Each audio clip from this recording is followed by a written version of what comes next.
sommes le lundi 10 novembre 2014. Bonjour, bonsoir à tous. Merci d'être sur Télé Pluriel à l'heure du journal Pulsation, l'essentiel de l'actualité de la journée. L'actualité justement, le doyen du tribunal civil de Port-au-Prince, maître Raymond Jean-Michel, rejette l'action en habeas corpus intentée par les avocats des militants de l'opposition, Rony Timothée et Byron Odigé. Les dirigeants de la FOPARC ainsi que 18 autres personnes arrêtées lors de la manifestation du 17 octobre vont donc rester en prison. Le dossier sera porté devant la Cour d'appel de Port-au-Prince. Le président de l'Association nationale des magistrats haïtiens, maître Duret Junior, dénonce une chasse aux magistrats intègres au sein de l'appareil judiciaire, alors que le pouvoir exécutif refuse de renouveler les mandats des juges. Sur recommandation du CSPJ, une quinzaine de juges ont récemment été nommés en dehors des procédures légales, déplore maître Duret.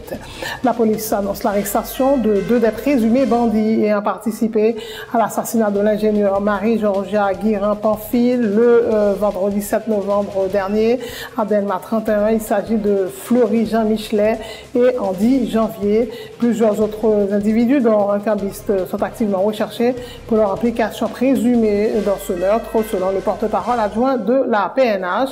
Gary Desrosiers informe que 4 personnes ont été tuées dans la commune de Delma depuis le 6 novembre. Appréhendés peu après l'assassinat de l'ingénieur Pamphile, Fleury Jean Michelet et Andy René sont passés aux aveux. Ils ont été présentés à la presse ce lundi. Une cinquantaine d'adolescents ont été tués ce lundi dans l'attentat commis dans leur lycée par un kamikaze déguisé en collégien dans le nord-est du Nigeria. C'est l'un des pires massacres attribués au groupe islamiste Boko Haram qui affirme lutter contre l'éducation occidentale et multiplier les tueries. Plus de 2 millions de personnes ont participé dimanche au vote symbolique sur l'indépendance de la Catalogne. Plus de 80% des votants ont dit oui à l'indépendance, un vote symbolique rejeté par Madrid. En sport, le boxeur haïtien Evans Pierre a battu samedi par KO René González alias El Super Thierry pour remporter le titre WBA fédératif, une victoire qui lui ouvre les portes du championnat du monde. La soirée baptisée Orgueil national a été marquée également par la victoire d'Azema Augustama sur le Dominicain Andy Pérez. Le Paris Saint-Germain a battu l'Olympique de Marseille 2-0 dimanche et revient à un point du leader marseillais après le choc au sommet de la 13e journée de Ligue 1. Le championnat est donc relancé.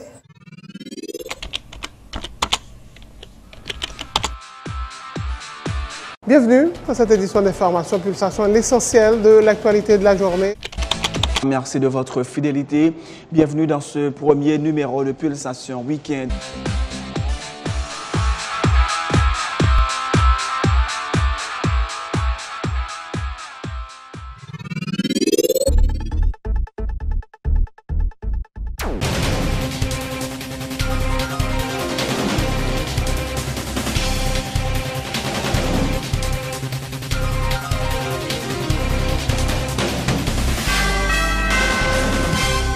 Le chef, bonjour, bonsoir. Premier point à développer dans ce journal. Le doyen du tribunal civil de Port-au-Prince, maître Raymond Jean-Michel, a rejeté ce lundi l'action en habeas corpus intentée par les avocats des militants de l'opposition, Rony Timothée et Byron Odigé. Ces derniers, ainsi que 18 autres personnes arrêtées lors de la manifestation du 17 octobre, vont donc rester en prison.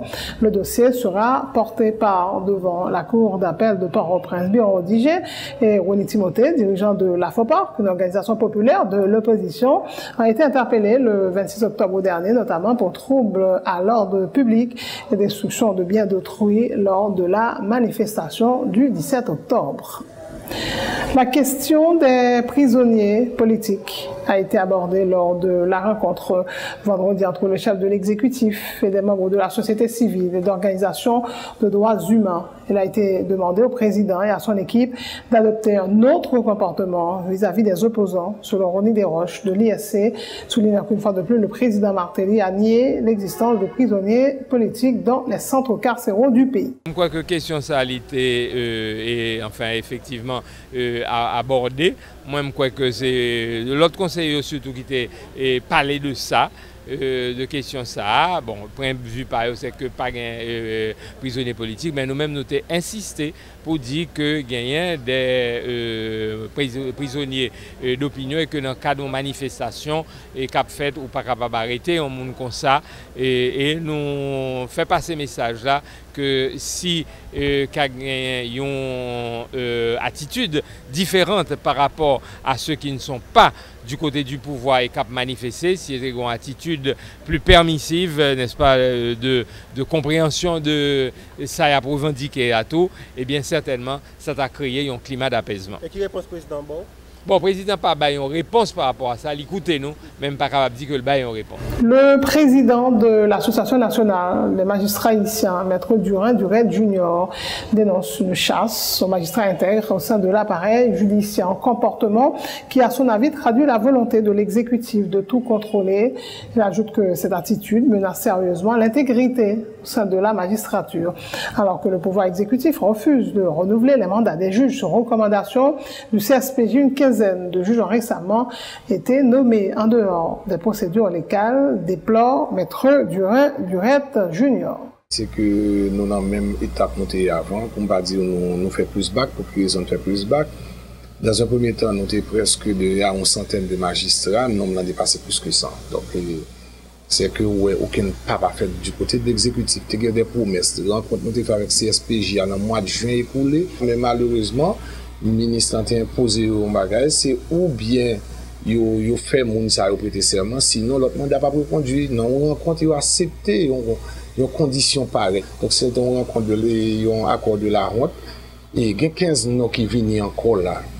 Et parmi 15 noms, ça il y a un pile là-dedans que CSPJ n'a pas proposé que l'exécutif là mette dehors. Donc vous voyez que politique qui a mené là, son politique.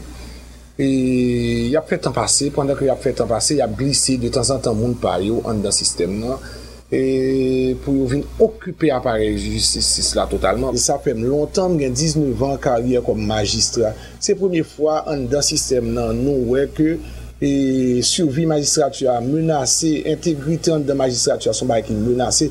Parce que dans le temps, quel que soit le reproche de faire régime, tout le monde qui intègre dans le système, on ne peut pas qu'on ait fait chasse à eux, mais je dis à le pouvoir politique, ça c'est chasse la fait à monde qui intègre dans la justice pays d'Haïti. Vous parlez de l'affaire passée, est-ce que c'est pas comme ça que comprendre la situation actuelle politique pays? Bon, malheureusement, nous-mêmes magistrats, nous pas fait politique, mais ça me capable de répondre, c'est que vous sentez une volonté bon côté exécutif là pour le réunir en maître et seigneur, ou capable de mandat et c'est sûr que échéance et là à privé au niveau parlement. Et donc, il n'y a pas qu'à renouveler le Parlement. Ça a commencé d'abord là, nous. Il y a plus qu'une centaine de juges, tout, où est-ce qu'ils arrivent, qu'ils n'ont pas reconduit. Donc, le moment est plus facile pour eux après 12 janvier. Et peut-être, même, ou quand même attendre décret côté pour écraser CSPJ, après, mettre le pouvoir judiciaire totalement sous contrôle, toute bagaille possible. Bon, c'est tout le monde, et là où le pouvoir public n'a pas fonctionné pleinement, toute autorité dans le pays, ou bien tout le monde qui prend directive pour la loi appliquée, tout le monde est très inquiet. C'est sûr que nous inquiétés, nous vraiment inquiets de l'avenir de demain. Et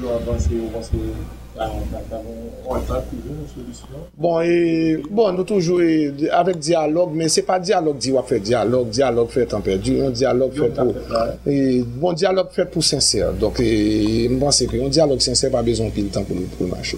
C'est ça nous a dit. Et pour renouveler le mandat magistrat, il n'y a pas besoin de temps.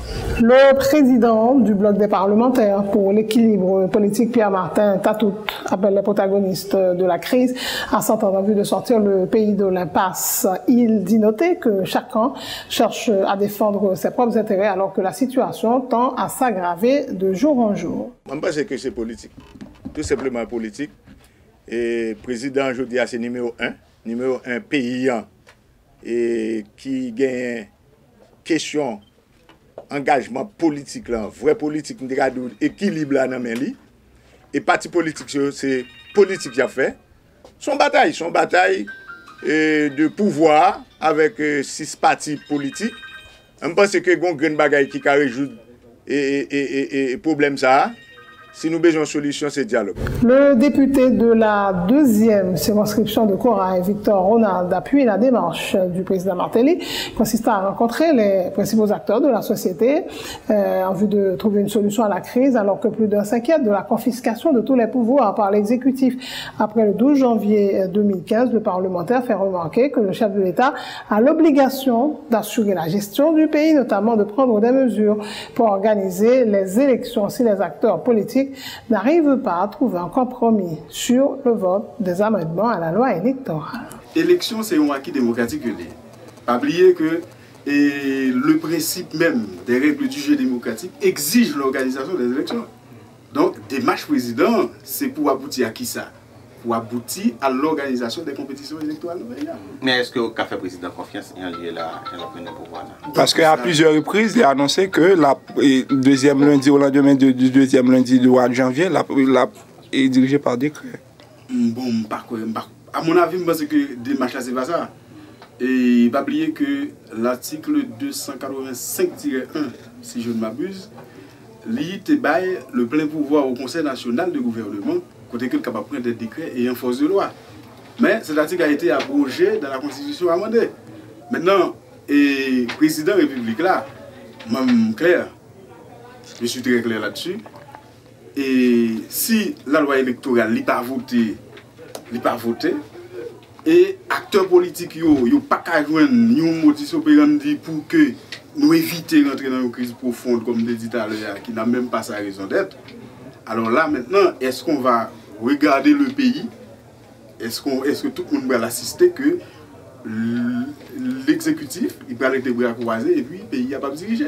Mais il faut que la vie nationale doit continuer à exister. D'ailleurs, il y a un plus gros problème que le pays a gagné. Moi, acteurs politiques n'ont pas fait état de lit. C'est le problème de l'institution du suffrage universel. Le fait que pas une institution du suffrage universel là, c'est ça qui mène là. Donc, le président fait effort pour que il ait monté un conseil électoral permanent côté que vous avez résolu une fois pour toutes. Donc, je voulais dire, le fait que l'institution du suffrage universel, ça n'a pas monté. Donc, c'est ça, nous venons trouver une situation côté que l'élection, par exemple, fait d'attendre. La police annonce l'arrestation de 2 des présumés bandits et a participé à l'assassinat de l'ingénieur Marie-Georgia Guiran-Pamphile le vendredi 7 novembre dernier à Delma 31. Il s'agit de Fleury Jean Michelet et Andy Janvier. Le porte-parole adjoint de la PNH, Gary Desrosiers, informe que les forces de l'ordre recherchent activement plusieurs autres individus, dont un cambiste, pour leur implication présumée dans ce meurtre. Ce sont au total 4 personnes qui ont été tuées dans la commune de Delma depuis le 6 novembre dernier, a indiqué Gary Desrosiers, qui parle d'action ciblée. Pour le week-end ça, et qui commençait depuis jeudi, nous recensé 4 personnes qui mourent par balle au niveau commissariat Delma 33. Il y a Fredly Desrosiers qui a 29 ans. Côté que M. Jeune Lamorli dans le village Solidarité, dans la zone Erichan Tractor, et il y a un autre jeune tout, dans le même dossier ça tout, qui est le Jude ainsi connu, qui a perdu la vie auto. Dans Delma 31, dans l'habitation Hal 4, il y a un autre jeune qui a 32 ans, qui est Manuel Lamy, qui lui-même tout perdu la vie. Ça nous réaliser, c'est des attaques vraiment, des actions ciblées. Et c'est ça que nous entrons dans, et ça nous les criminalités, qui ont une différence entre insécurité générale là, côté que n'importe monde, soit mon saute la banque, ou bien mon doit prendre une machine et puis go moun qui passe sur moto et puis tirer. Ça, c'est insécurité. Mais pour Kassayo, c'est des actions ciblées. Côté que gagne un commissariat Delma qui ouvre enquête pour nous connaître exactement dans quelles circonstances que 3 Mounsayo, puis n'a parlé de ce palais qui perdu la vie. Gagne tout vendredi 7 novembre qui s'est passé là. Il était aux environs 11h30. Bandit attaqué Madame Marie-Georgia Guiran, qui a 30 ans seulement. Lui, c'est un ingénieur, il travaille dans le TPTC. Pendant qu'il a fait une transaction dans la succursale Unibank qui dans Delma et 32 ans, bandits ont attaqué des 2 télévisions nationales. C'est 3 bandits qui étaient à bord moto, côté que ils ont tiré, ils ont pris sa clé et combien de copes d'âme ont gagné sous Canel, ils ont gagné 100 000 gouttes, plus de 100 000 gouttes sur Canel. Ils se font retrait de 100 000 gouttes, côté que ils font dépôt pour Marélie, 60 000 gouttes et puis 4 000 gouttes de la Ténamène, et puis bandit a suivi, côté que yo fusé dame nan, li prend un balle dans cou. Heureusement, la population lui-même était là. Li aidé la police récupérer 2 bandits qui tuaient dame nan. C'était 3 qui en cavale que la police a recherché activement. C'est ça qui participaient comme élément matériel crime qui fait sous ingénieur ça dans Delma 33 zone télévision nationale. Alors bandits ont des armes ça dans main.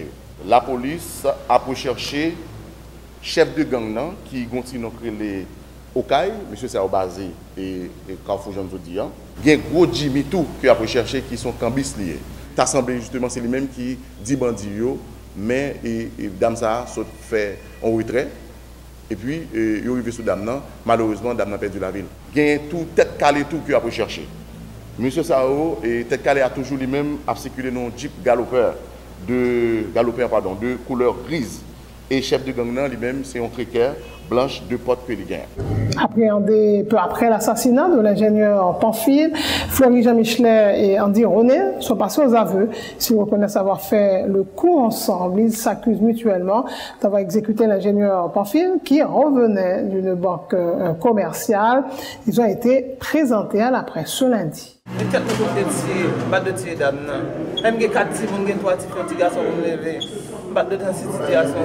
Mais pour que conscience que c'est où tu es d'abord. Oui, je suis mais pour qui sont tués?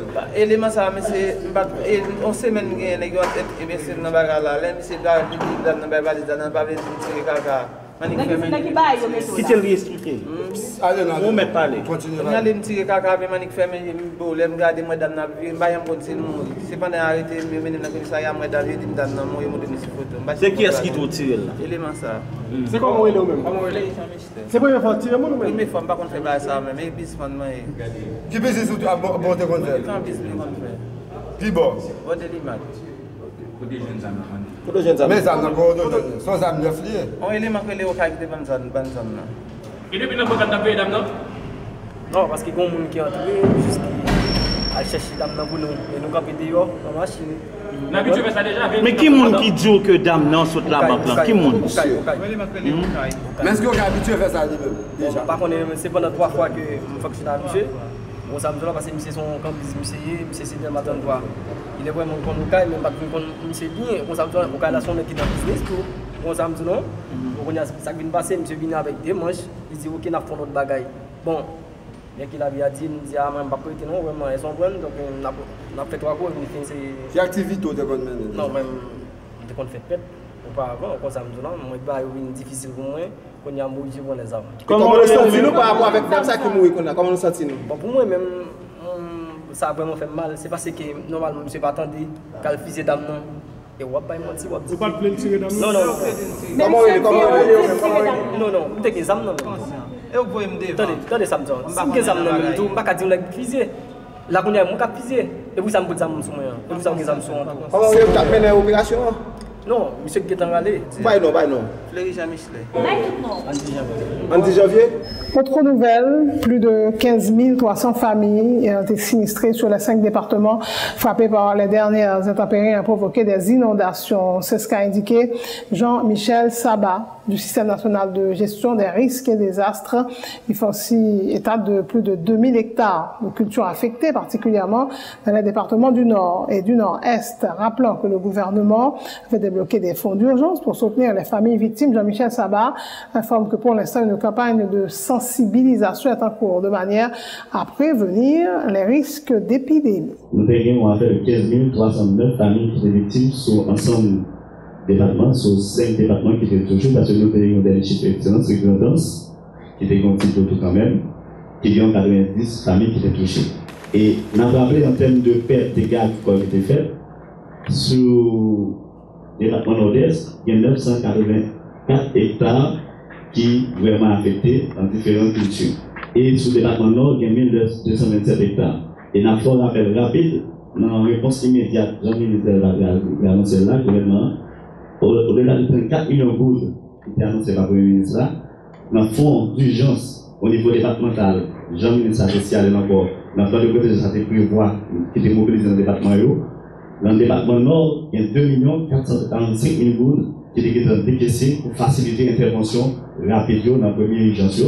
Dans le Nord-Est, 840 000 gouttes sont décaissées et fonds ça a été décaissé surtout pour avoir assistance à la famille qui est en caille, qui est vraiment détruite, le maillot au fond de 25 000 gouttes et famille qui est mort et avoir assistance funéraire de 35 000 gouttes dans le fonds ça.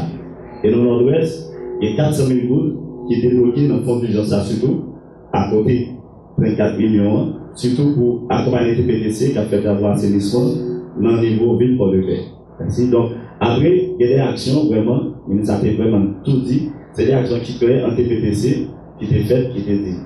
Donc, nous ne pouvons pas mettre trop sur eux parce que le ministre a vraiment présenté la situation.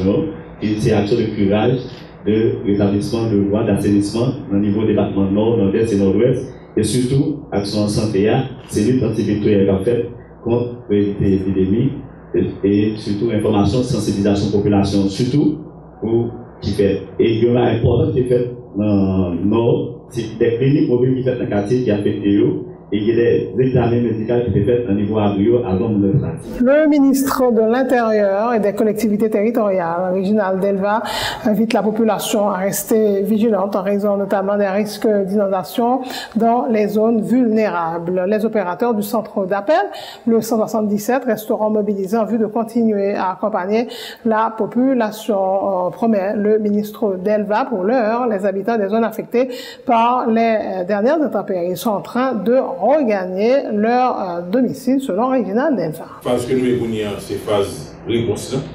Ça nous est les réponses humanitaires, donc nous avons phase de relèvement après période rouge que nous avons. Mais pendant que nous avons période de relèvement, pendant que nous avons période de réponse humanitaire là, côté que nous avons retourné la caillou, nous avons nettoyé la caillou, nous avons libéré abri, mais nous avons été vigilants, surtout par rapport à ça nous sommes question météo, côté que Ronald Semelfort explique très clairement que menace là toujours par rapport à Fonfoire, qui est dans la zone Floride et qui est supposé arriver zone mardi, lundi ou mardi. Donc, il demande pour nous être vigilants, il demande pour la population continuer à rester et sensibiliser, informer.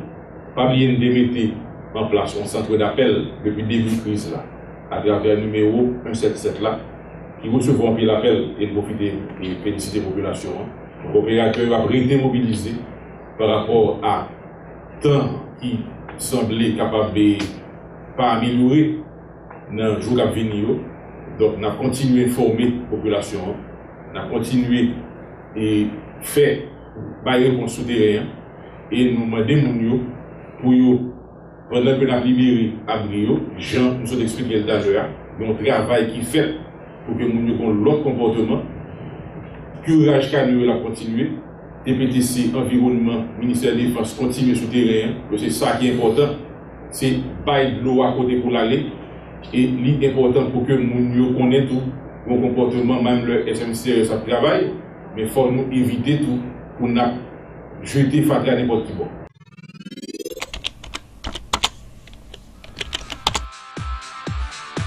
Bienvenue dans cette édition d'Information Pulsation, l'essentiel de l'actualité de la journée. Merci de votre fidélité. Bienvenue dans ce premier numéro de Pulsation Week-end.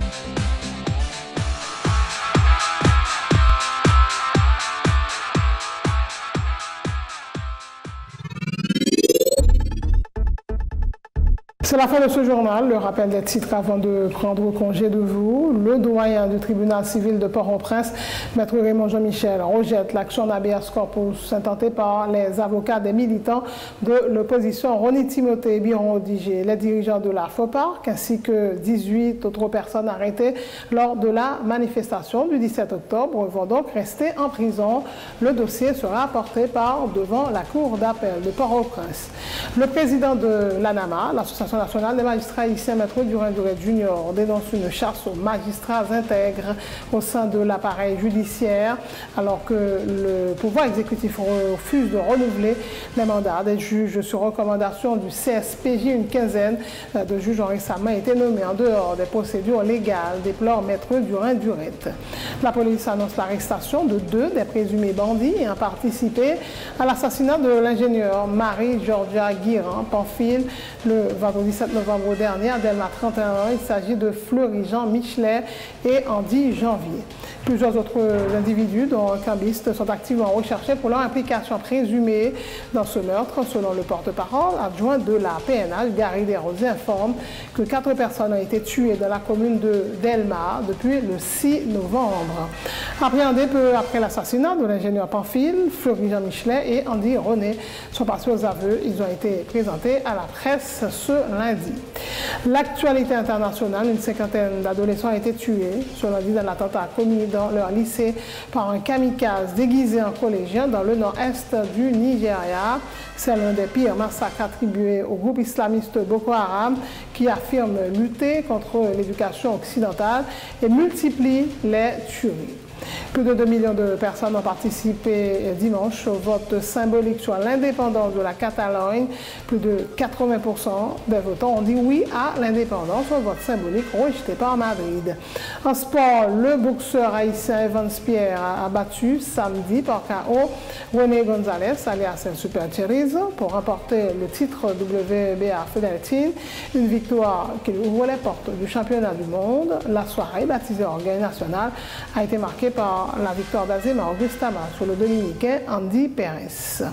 Le Paris Saint-Germain a battu l'Olympique de Marseille 2-0 dimanche soir et revient à un point du leader marseillais après le choc au sommet de la 13e journée de Ligue 1. Le championnat est donc relancé.